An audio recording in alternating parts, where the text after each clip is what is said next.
Мен угуп атам азыр чынбы жалганбы билбейм.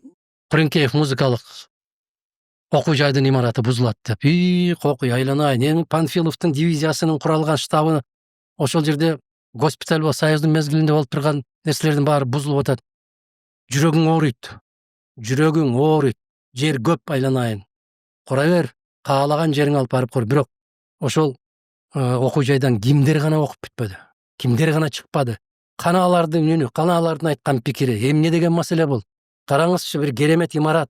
Ошол кездеги ошол доордун архитектуралык зодчествосы деп коет. Эмне үчүн Париж Нотр-Дамды миллиард евро коротуп, эки канча миллиард доллар кетти. Ошону кайрадан дал өзүндөй кылып калыбына келтирди.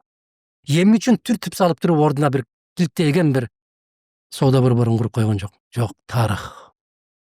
Тарых. Ар кандай эл өзүнүн тарыхы менен улуу. Ар кандай шаар өзүнүн тарыхый имараттары менен кооз. Бакуга барыңыз. Ереванга барыңыз.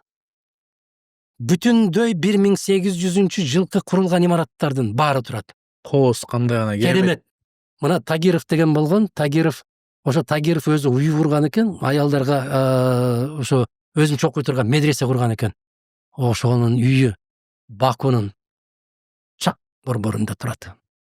Курулганына канча болду? 200 жылдай болуп атат. Сүрүп салган жок да.